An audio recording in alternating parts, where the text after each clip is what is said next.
Intermezzo, Counter-Empire. While this heavenly city is on pilgrimage on earth, it calls out all peoples and so collects a society of aliens, speaking all languages. St. Augustine. We want to destroy all the ridiculous monuments to those who have died for the fatherland that stare down at us in every village, and in their place erect monuments to the deserters. The monuments to the deserters will represent also those who died in the war, because every one of them died cursing the war and envying the happiness of the deserter. Resistance is born of desertion. Anti-Fascist Partisan, Venice, 1943. We have now arrived at a turning point in our argument. The trajectory we have traced up until now, from our recognition of modernity as crisis to our analyses of the first articulations of a new imperial form of sovereignty, has allowed us to understand the transformations of the constitution of world order. But that order would be merely a hollow husk if we were not to designate also a new regime of production. Furthermore, we have not yet been able to give any coherent indication of what type of political subjectivities might contest and overthrow the forces of empire, because those subjectivities will arrive only on the terrain of production. It is as if at this point we can see only shadows of the figures that will animate our future. Let us therefore descend into the hidden abode of production to see the figures at work there. Even when we manage to touch on the productive, ontological dimension of the problematic and the resistances that arise there, however, we will still not be in the position, not even at the end of this book, to point to any already existing and concrete elaboration of a political alternative to empire. And no such effective blueprint will ever arise from a theoretical articulation such as ours. It will arise only in practice. At a certain point in his thinking, Marx needed the Paris Commune in order to make the leap and conceive communism in concrete terms as an effective alternative to capitalist society. Some such experiment or series of experiments advanced through the genius of collective practice will certainly be necessary today to take the next concrete step and create a new social body beyond empire. One big union. Our study set out from the hypothesis that the power of empire and the mechanisms of imperial sovereignty can be understood only when confronted on the most general scale, in their globality. We believe that toward the end of challenging and resisting empire and its world market, it is necessary to pose any alternative at an equally global level. Any proposition of a particular community in isolation, defined in racial, religious, or regional terms, de-linked from empire, shielded from its powers by fixed boundaries, is destined to end up as a kind of ghetto. Empire cannot be resisted by a project aimed at a limited local autonomy. We cannot move back to any previous social form, nor move forward in isolation.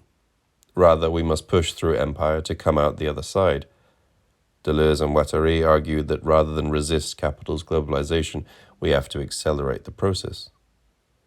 But what, they ask, is the revolutionary path? Is there one? To withdraw from the world market? Or might it be to go in the opposite direction? To go still further, that is, in the movement of the market, of decoding and deterritorialization. Empire can be effectively contested only on its own level of generality and by pushing the processes that it offers past their present limitations.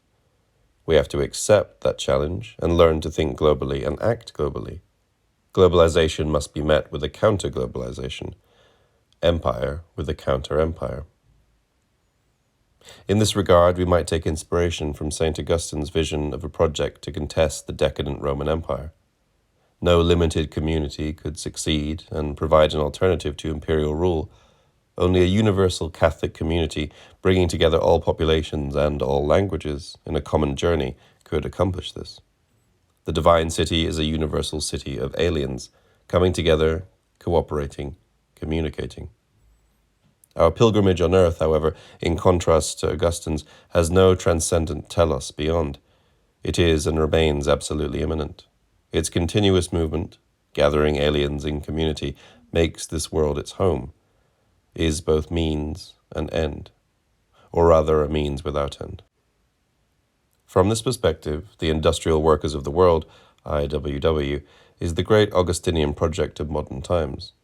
In the first decades of the 20th century, the Wobblies, as they were called, organized powerful strikes and rebellions across the United States, from Lawrence, Massachusetts, and Paterson, New Jersey, to Everett, Washington. The perpetual movement of the Wobblies was indeed an imminent pilgrimage, creating a new society in the shell of the old, without establishing fixed and stable structures of rule. In fact, the primary criticism of the IWW from the official left was, and continues to be, that its strikes, though powerful and often victorious, never left behind durable union structures.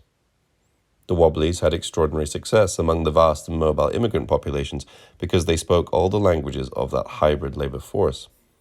The two accepted stories of the derivation of the name Wobbly illustrate these two central characteristics of the movement: its organizational mobility and its ethnic-linguistic hybridity. First, Wobbly is supposed to refer to the lack of a center, the flexible and unpredictable pilgrimage of IWW militancy. And second, the name is said to derive from a mispronunciation of a Chinese cook in Seattle, I wobbly wobbly. The primary focus of the IWW was the universality of its project. Workers of all languages and races across the world, although in fact they only made it as far as Mexico, and workers of all trades, should come together in one big union. Taking our cue from the IWW, and clearly departing from Augustine in this regard, we would cast our political vision in line with the radical republican tradition of modern democracy. What does it mean to be a republican today? What sense can it have in the postmodern era to take up that antagonistic position that constituted a radically democratic alternative within modernity? Where is the standpoint from which the critique can be possible and effective? In this passage from modernity to postmodernity, is there still a place from which we can launch our critique and construct an alternative?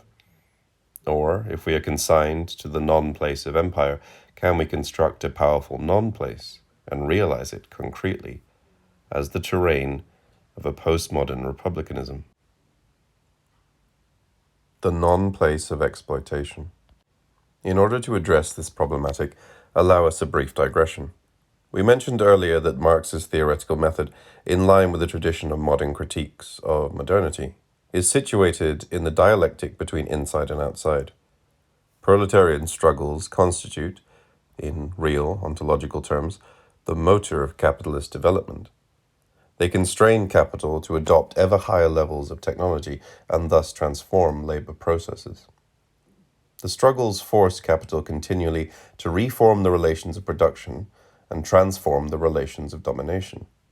From manufacturing to large-scale industry, from finance capital to transnational restructuring and the globalization of the market, it is always the initiatives of organized labor power that determine the figure of capitalist development. Through this history, the place of exploitation is a dialectically determined site. Labor power is the most internal element, the very source of capital. At the same time, however, labor power represents capital's outside. That is, the place where the proletariat recognizes its own value, its own autonomy, and where it grounds its hope for liberation. The refusal of exploitation, or really resistance, sabotage, insubordination, rebellion, and revolution, constitutes the motor force of the reality we live, and at the same time is its living opposition. In Marx's thought, the relationship between the inside and the outside of capitalist development is completely determined in the dual standpoint of the proletariat, both inside and outside capital. This spatial configuration has led to many political positions founded on the dream of affirming the place of use value, pure and separate from exchange value and capitalist relations. In the contemporary world, this spatial configuration has changed. On the one hand, the relations of capitalist exploitation are expanding everywhere, not limited to the factory, but tending to occupy the entire social terrain. On the other hand, social relations completely invest the relations of production, making impossible any externality between social production and economic production. The dialectic between productive forces and the system of domination no longer has a determinate place. The very qualities of labor power, difference, measure, and determination, can no longer be grasped, and similarly, exploitation can no longer be localized and quantified. In effect, the object of exploitation and domination tend not to be specific productive activities, but the universal capacity to produce, that is, abstract social activity and its comprehensive power. This abstract labor is an activity without place, and yet it is very powerful. It is the cooperating set of brains and hands, minds and bodies. It is both the non-belonging and the creative social diffusion of living labor. It is the desire and the striving of the multitude of mobile and flexible workers, and at the same time it is intellectual energy and linguistic and communicative construction of the multitude of intellectual and affective laborers. The inside defined by use value and the outside of exchange value are nowhere to be found, and hence any politics of use value, which was always based on an illusion of separability, is now definitely inconceivable. That does not mean, however, that production and exploitation have ceased. Neither have innovation and development, nor the continuous restructuring of relations of power come to an end. On the contrary, today more than ever, as productive forces tend to be completely delocalized, completely universal, they produce not only commodities, but also rich and powerful social relationships. These new productive forces have no place, however, because they occupy all places, and they produce and are exploited in this indefinite non-place.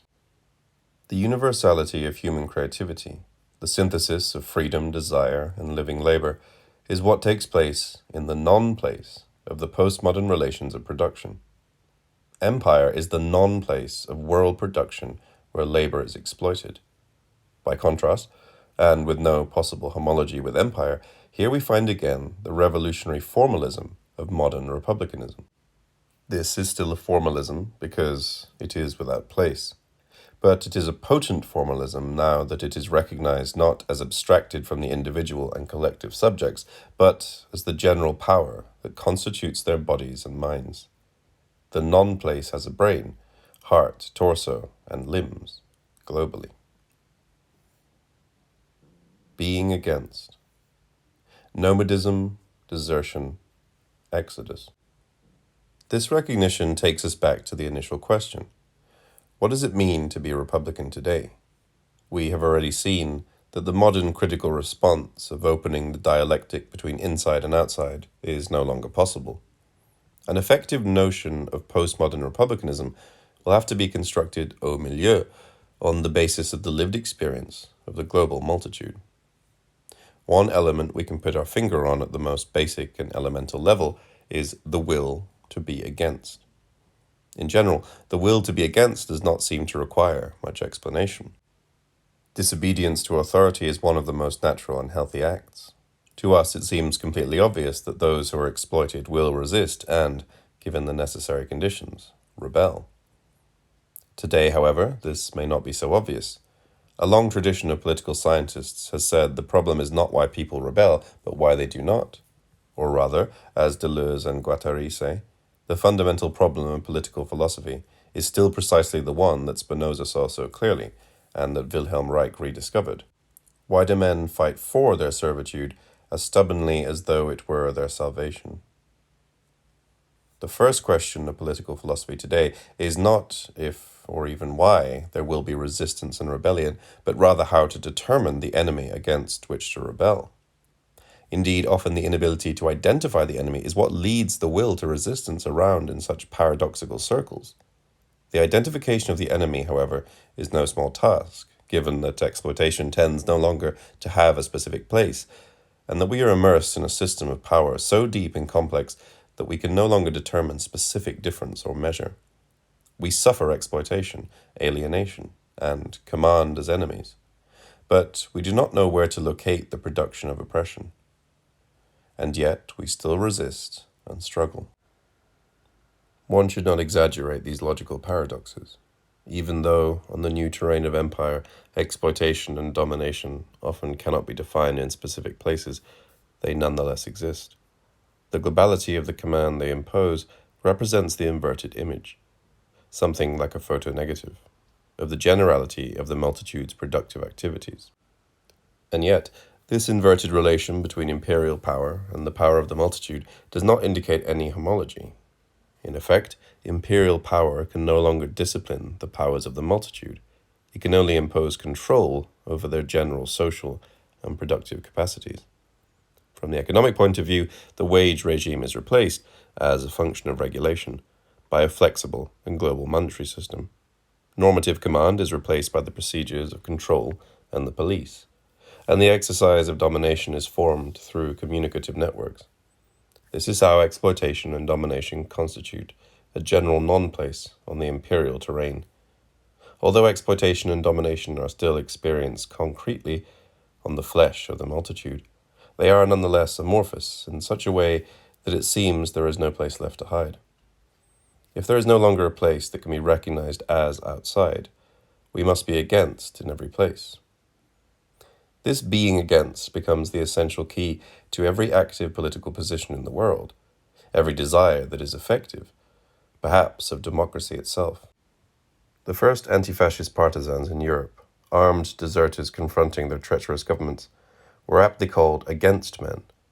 Today, the generalized being against of the multitude must recognize imperial sovereignty as the enemy and discover the adequate means to subvert its power. Here we see once again the Republican principle in the very first instance: desertion, exodus, and nomadism. Whereas in the disciplinary era, sabotage was the fundamental notion of resistance, in the era of imperial control, it may be desertion. Whereas being against in modernity often meant a direct and/or dialectical opposition of forces, in postmodernity, being against might well be most effective in an oblique or diagonal stance. Battles against the empire might be won through subtraction and defection. This desertion does not have a place. It is the evacuation of the places of power. Throughout the history of modernity, the mobility and migration of the labor force have disrupted the disciplinary conditions to which workers are constrained, and power has wielded the most extreme violence against this mobility. In this respect, slavery can be considered on a continuum with the various wage labor regimes as the most extreme repressive apparatus to block the mobility of the labor force. The history of black slavery in the Americas demonstrates both the vital need to control the mobility of labor and the irrepressible desire to flee on the part of the slaves. From the closed ships of the Middle Passage to the elaborate repressive techniques employed against escaped slaves. Mobility and mass work and nomadism always express a refusal and a search for liberation, the resistance against the horrible conditions of exploitation, and the search for freedom and new conditions of life. It would be interesting, in fact, to write a general history of the modes of production from the standpoint of the worker's desire for mobility, from the country to the city, from the city to the metropolis, from one state to another, from one continent to another, rather than running through that development simply from the standpoint of capital's regulation of the technological conditions of labor. This history would substantially reconfigure the Marxian conception of the stages of the organization of labor, which has served as the theoretical framework for numerous authors up to Polanyi. Today, the mobility of labor power and migratory movements is extraordinarily diffuse and difficult to grasp. Even the most significant population movements of modernity, including the black and white Atlantic migrations, constitute Lilliputian events with respect to the enormous population transfers of our times. A spectre haunts the world, and it is the spectre of migration. All the powers of the old world are allied in a merciless operation against it, but the movement is irresistible. Along with the flight from the so-called Third World, there are flows of political refugees and transfers of intellectual labor power, in addition to the massive movements of the agricultural, manufacturing, and service proletariat. The legal and documented movements are dwarfed by clandestine migrations. The borders of national sovereignty are sieves, and every attempt at complete regulation runs up against violent pressure. Economists attempt to explain this phenomenon by presenting their equations and models, which, even if they were complete, would not explain that irrepressible desire for free movement. In effect, what pushes from behind is, negatively, desertion from the miserable cultural and material conditions of imperial reproduction. But positively, what pulls forward is the wealth of desire and the accumulation of expressive and productive capacities that the processes of globalization have determined in the consciousness of every individual and social group, and thus a certain hope. Desertion and exodus are a powerful form of class struggle within and against imperial postmodernity. This mobility, however, still constitutes a spontaneous level of struggle, and, as we noted earlier, it most often leads today to a new rootless condition of poverty and misery. A new nomad horde, a new race of barbarians, will arise to invade or evacuate empire. Nietzsche was oddly prescient of their destiny in the 19th century. Problem: where are the barbarians of the 20th century?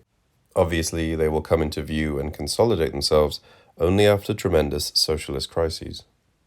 We cannot say exactly what Nietzsche foresaw in his lucid delirium, but indeed, what recent event could be a stronger example of the power of desertion and exodus, the power of the nomad horde, than the fall of the Berlin Wall and the collapse of the entire Soviet bloc? In the desertion from socialist discipline, savage mobility and mass migration contributed substantially to the collapse of the system. In fact, the desertion of productive cadres disorganized and struck at the heart of the disciplinary system of the bureaucratic Soviet world. The mass exodus of highly trained workers from Eastern Europe played a central role in provoking the collapse of the wall. Even though it refers to the particularities of the socialist state system, this example demonstrates that the mobility of the labor force can indeed express an open political conflict and contribute to the destruction of the regime. What we need, however, is more. We need a force capable of not only organizing the destructive capacities of the multitude, but also constituting, through the desires of the multitude, an alternative. The counter-empire must also be a new global vision, a new way of living in the world. Numerous Republican political projects in modernity assume mobility as a privileged terrain for struggle and organization. From the so-called Socians of the Renaissance, Tuscan and Lombard artisans, and apostles of the Reform who, banished from their own country, fomented sedition against the Catholic nations of Europe, from Italy to Poland, up to the 17th century sects that organized transatlantic voyages in response to the massacres in Europe, and from the agitators of the IWW across the United States in the 1910s, up to the European autonomists in the 1970s. In these modern examples, mobility became an active politics and established a political position. This mobility of the labor force and this political exodus have 1,000 threads that are interwoven. Old traditions and new needs are mixed together, just as the republicanism of modernity and modern class struggle were woven together. Postmodern republicanism, if it is to arise, must face a similar task. New barbarians. Those who are against, while escaping from the local and particular constraints of their human condition, must also continually attempt to construct a new body and a new life. This is a necessarily violent, barbaric passage, but, as Walter Benjamin says, it is a positive barbarism. Barbarisms? Precisely. We affirm this in order to introduce a new positive notion of barbarism. What does the poverty of experience oblige the barbarian to do? To begin anew, to begin from the new.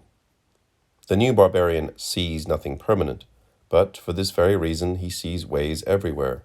Where others encounter walls or mountains, there too he sees a way. But because he sees a way everywhere, he has to clear things from it everywhere. Because he sees ways everywhere, he always positions himself at crossroads. No moment can know what the next will bring. What exists, he reduces to rubble, not for the sake of the rubble, but for that of the way leading through it. The new barbarians destroy with an affirmative violence and trace new paths of life through their own material existence. These barbaric deployments work on human relations in general, but we can recognize them today first and foremost in corporeal relations and configurations of gender and sexuality. Conventional norms of corporeal and sexual relations between and within genders are increasingly open to challenge and transformation. Bodies themselves transform and mutate to create new post-human bodies. The first condition of this corporeal transformation is the recognition that human nature is in no way separate from nature as a whole, that there are no fixed and necessary boundaries between the human and the animal, the human and the machine, the male and the female, and so forth. It is the recognition that nature itself is an artificial terrain open to ever new mutations, mixtures, and hybridizations.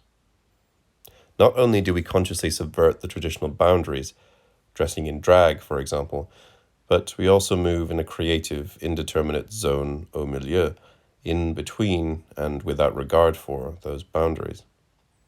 Today's corporeal mutations constitute an anthropological exodus and represent an extraordinarily important, but still quite ambiguous, element of the configuration of republicanism against imperial civilization. The anthropological exodus is important primarily because here is where the positive, constructive face of the mutation begins to appear. An ontological mutation in action, the concrete invention of a first new place in the non-place. This creative evolution does not merely occupy any existing place, but rather invents a new place. It is a desire that creates a new body, a metamorphosis that breaks all the naturalistic homologies of modernity. This notion of anthropological exodus is still very ambiguous, however, because its methods, hybridization and mutation, are themselves the very methods employed by imperial sovereignty. In the dark world of cyberpunk fiction, for example, the freedom of self-fashioning is often indistinguishable from the powers of an all-encompassing control. We certainly do need to change our bodies and ourselves, and in perhaps a much more radical way than the cyberpunk authors imagine. In our contemporary world, the now common aesthetic mutations of the body, such as piercings and tattoos, punk fashion and its various imitations, are all initial indications of this corporeal transformation, but in the end, they do not hold a candle to the kind of radical mutation needed here. The will to be against really needs a body that is completely incapable of submitting to command. It needs a body that is incapable of adapting to family life, to factory discipline, to the regulations of a traditional sex life, and so forth. If you find your body refusing these normal modes of life, don't despair, realize your gift. In addition to being radically unprepared for normalization, however, the new body must also be able to create a new life. We must go much further to define that new place of the non-place, well beyond the simple experiences of mixture and hybridization, and the experiments that are conducted around them.